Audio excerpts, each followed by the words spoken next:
अस्सलामुअलैकुम dear students. आज के इस लेक्चर में हम FSc physics part 2 chapter number 13 current electricity article 13.9 Kirchhoff rules Kirchhoff second rule को डिस्कस करेंगे। लास्ट वीडियो में हमने किरचॉफ फर्स्ट रूल को डिस्कस किया था।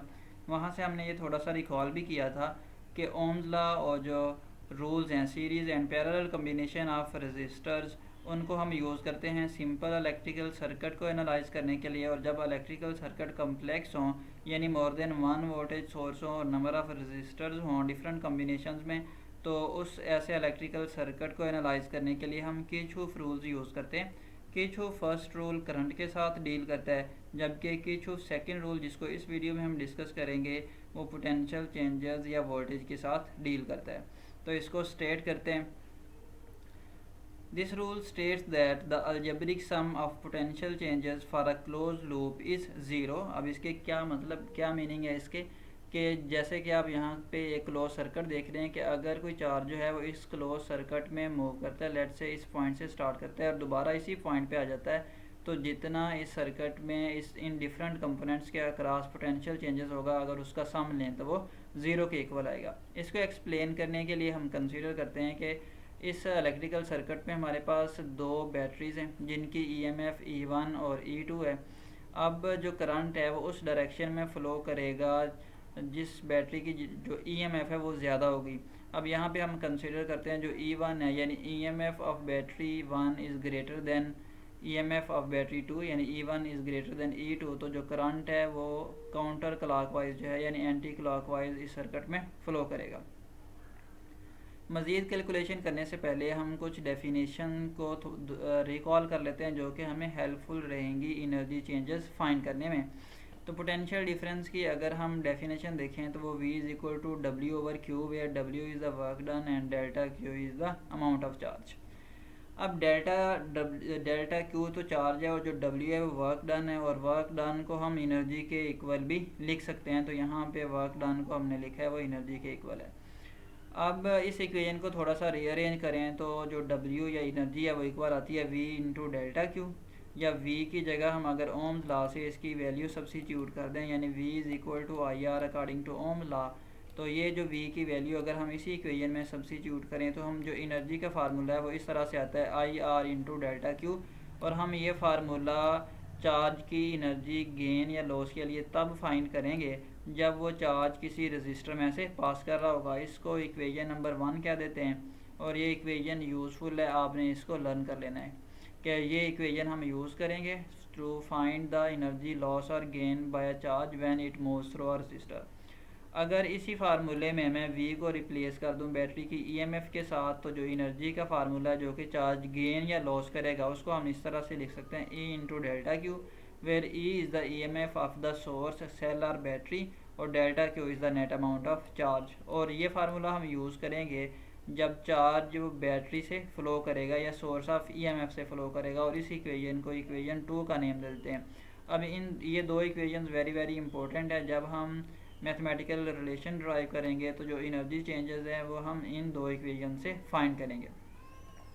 तो अब एनर्जी चेंजेस फाइंड करते हैं। लेट से हम कहते हैं कि इस पॉइंट से delta Q amount of charge ने फ़्लो करना स्टार्ट किया है और बैटरी के नेगेटिव टर्मिनल से जब वो पॉजिटिव टर्मिनल की तरफ मूव करेगा यानी लो पोटेंशियल से हाई पोटेंशियल की तरफ, तो बैटरी इस पे वर्क डन करेगी और वही वाला जो वर्क डन है वो चार्ज की इलेक्ट्रिकल पोटेंशियल एनर्जी में स्टोर हो जाएगा। और अभी हमने देखा कि चार्ज की जो एनर्जी गेन है उसको जब वो किसी वोल्टेज सोर्स में से पास करे तो उसको जो इक्वेशन नंबर 2 जिसको हमने नेम दिया इस फार्मूले से कैलकुलेट कर सकते हैं। तो जो चार्ज एनर्जी गेन करेगा उसको हम लिख सकते हैं E1 into delta Q when it moves from negative terminal of the battery to the positive terminal of the battery of EMF E1। तो यहाँ से हम कह देते हैं कि दिस इज़ इक्वेशन नंबर 1। अब उसके बाद रजिस्टर R1 है, जब चार्ज यहाँ से फ़्लो करेगा तो वह अपनी एनर्जी को डिसिपेट करेगा यानी एनर्जी को लॉस करेगा, और जब रजिस्टर के अक्रॉस चार्ज ट्रैवल करेगा इसमें से पास करेगा तो जो एनर्जी चेंजेस है उसको हम इस फार्मूले से लिख सकते हैं -IR1 into delta Q, where R1 is the resistance. और इसको मैं कह देता हूँ ये जो एनर्जी चेंजेस है जब चार्ज जो है वो फ़्लो किया है अक्रॉस R1, तो इसको हम कह देते हैं इक्वेशन नंबर 2 है। उसके बाद चार्ज जो है वो फ्लो करेगा E2 से।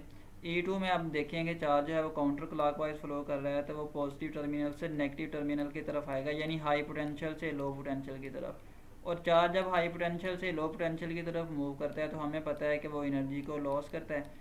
तो जो एनर्जी चेंजेस है उसको हम लिख सकते हैं -E2 इंटू डेल्टा क्यू, और जब माइनस साइन हम लगाएं तो इसका मतलब चार्ज जो है वो एनर्जी को लॉस कर रहा है। तो इस एनर्जी की ये जो इक्वेशन है इसको हम क्या देते हैं, दिस इज इक्वेशन नंबर 3।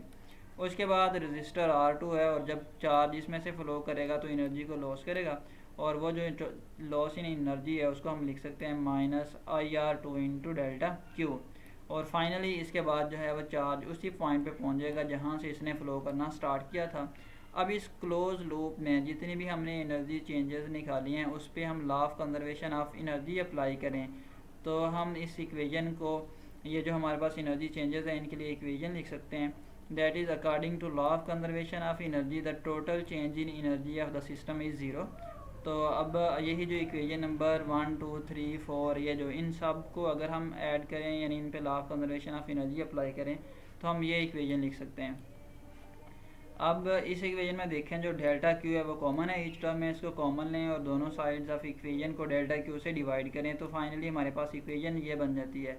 अब इस इक्वेशन में देखें जो फर्स्ट टर्म है this is the E1, this is the EMF of the battery, ये जो फर्स्ट बैटरी थी हमारी, और उसके बाद जो IR1 this is the potential changes across R1, और जो E2 है दिस इज़ द पोटेंशियल और EMF of the battery E2, और जो उसके बाद IR2 है this is the potential changes across R2 of register of, ये जो लास्ट टर्म है ये पोटेंशियल चेंजेस है R2 रजिस्टर के अक्रॉस। तो इन सब का सम लें तो वो ज़ीरो के इक्वल आ रहा है, which is Kirchhoff second rule the sum of all the voltage changes in a close loop is equal to zero.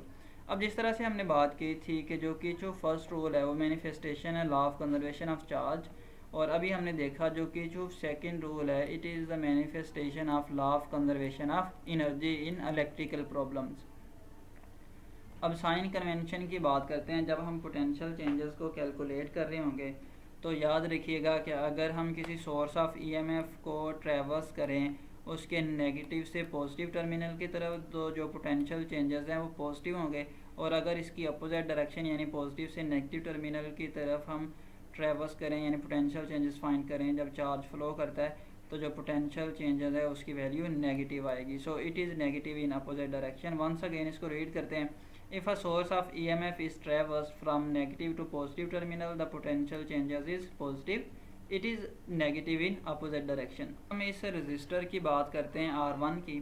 अगर हम इसको ट्रेवर्स करें in the direction of current तो जो पोटेंशियल चेंजेस है वो नेगेटिव होंगे, और अगर हम इसको ट्रेवर्स करें और पोटेंशियल चेंजेस फाइंड करें, इसको ट्रेवर्स करें opposite to the direction of current, जो पोटेंशियल चेंजेस हैं उसकी वैल्यू पॉजिटिव आएगी। सो इसको रीड कर लेते हैं। If a resistor is traversed in the direction of current the change in potential is negative, यानी करंट की डायरेक्शन में अगर किसी रजिस्टर को ट्रेवर्स करेंगे तो जो पोटेंशियल की वैल्यू आएगी चेंज इन पोटेंशियल वो नेगेटिव होगा, और अगर इसकी अपोजिट डायरेक्शन में ट्रेवर्स करेंगे तो जो पोटेंशियल की वैल्यू है वो पॉजिटिव आएगी। Thank you.